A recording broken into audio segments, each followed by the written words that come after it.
Dios te bendiga, amado hermano, que la paz de Dios, la salud, la prosperidad y la armonía reinen en tu hogar. Hoy vamos a continuar con el tema, el desaliento de los últimos días. El desaliento de los últimos días. Hoy vamos a ver la segunda parte del tema, el desaliento de los últimos días. La segunda parte es el desaliento por la desesperación. El desaliento por la desesperación. Para eso vamos a leer en Mateo 11 y en Mateo 14. Vamos a leer en Mateo 11, 2 al 6 y en Mateo 14, 3 al 5. Dice así que es la historia de Juan el Bautista, básicamente, cuando cayó preso por Herodes Felipe y fue encerrado. La historia de Juan el Bautista, todos sabemos que Juan el Bautista vino a abrir los caminos del Señor, a enderezar los caminos torcidos, y que él vino y cumplió su propósito que Dios le había encomendado. Juan el Bautista fue uno de los profetas bien, bien, que se ha mencionado mucho y todavía seguimos mencionando, porque él fue el que enderezó los caminos del Señor.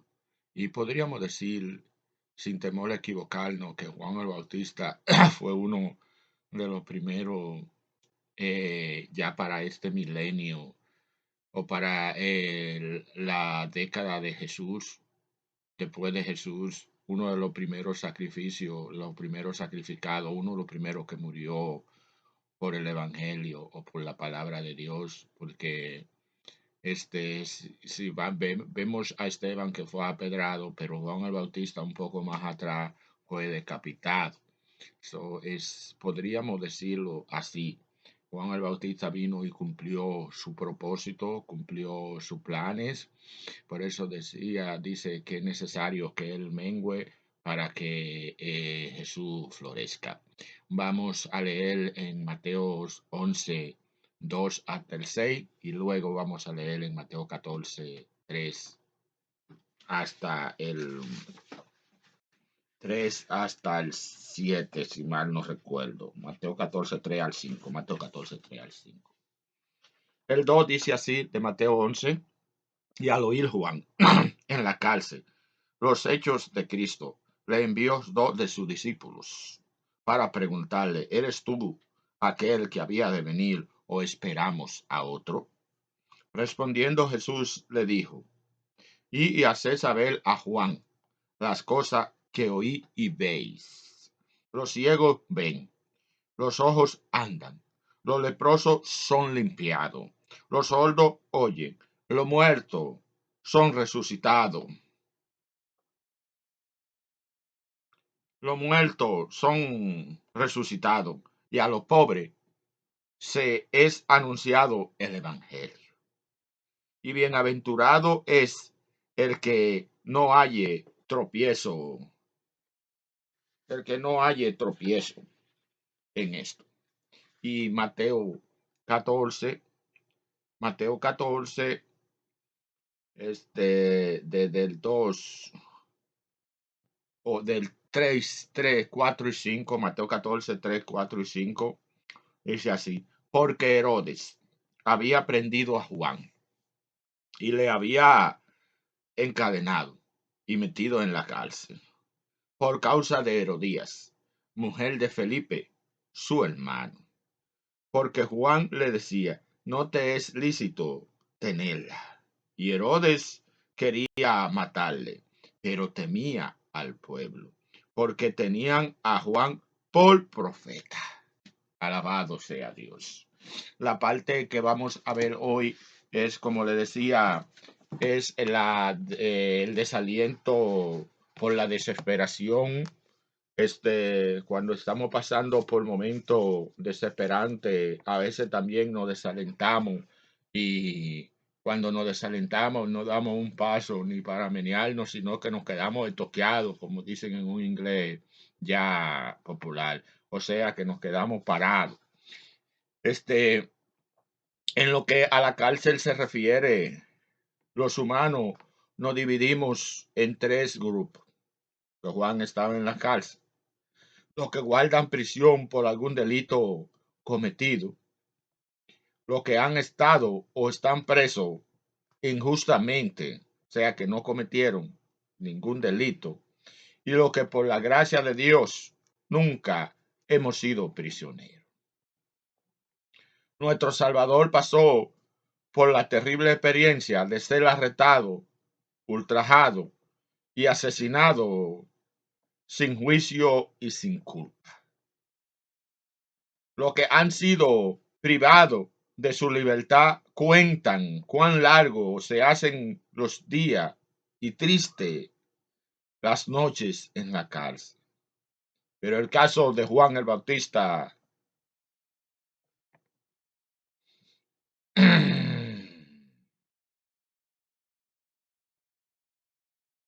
Pero el caso de Juan el Bautista es aún más lamentable. Este valeroso predicador reprendió a Herodes Antipas y se pronunció en contra de que estuviera viviendo con la esposa de su hermano Herodes Felipe. En su ofuscación y enojo, Herodes Antipas deseaba matar a Juan,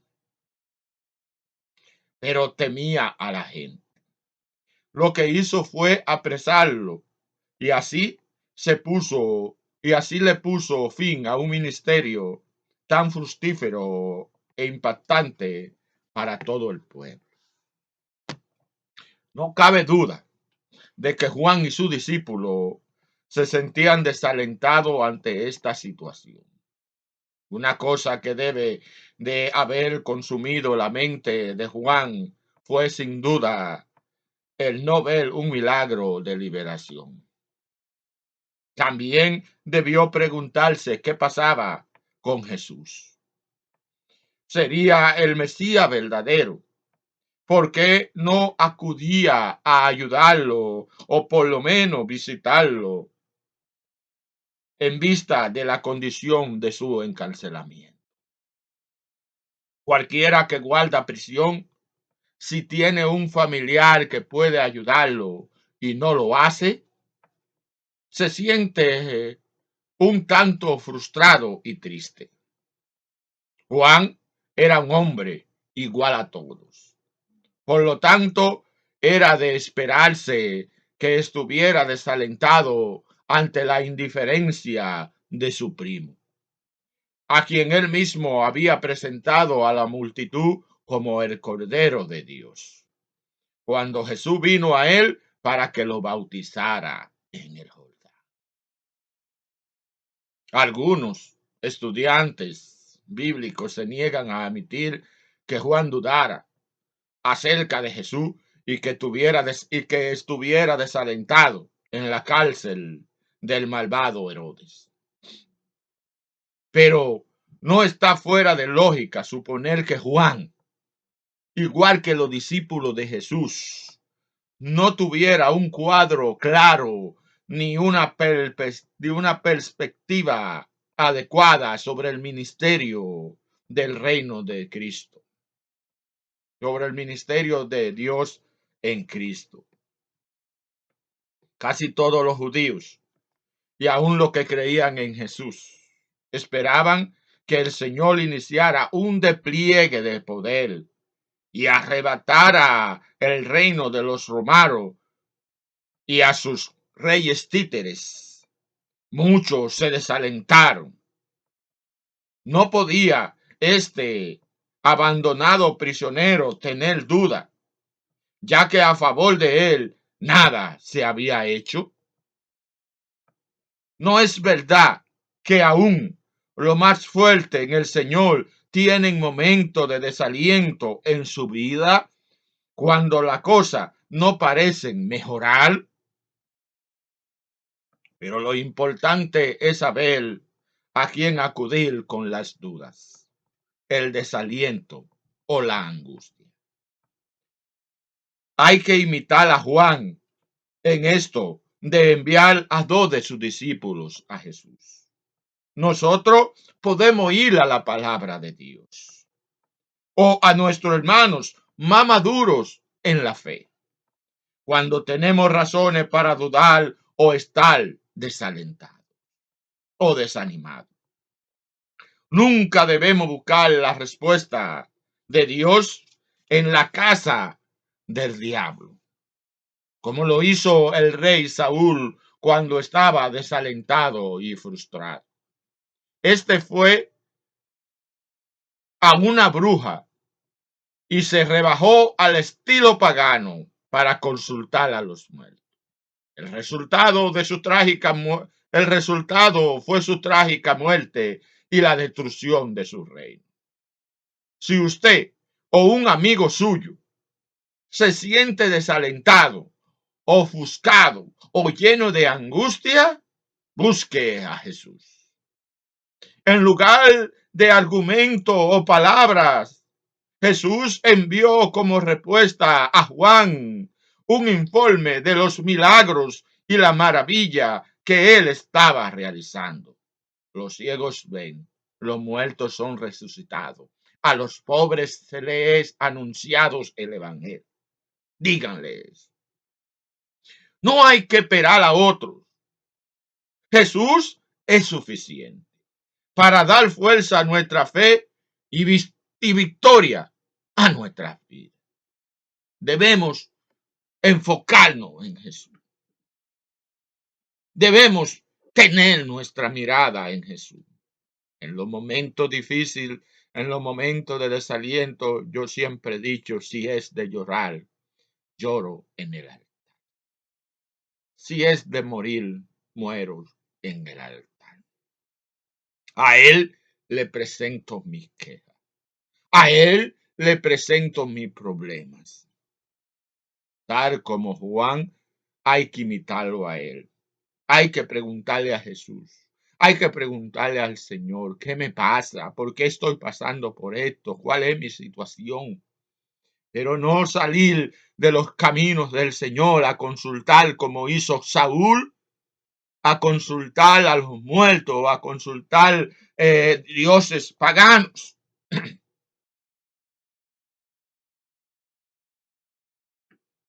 No,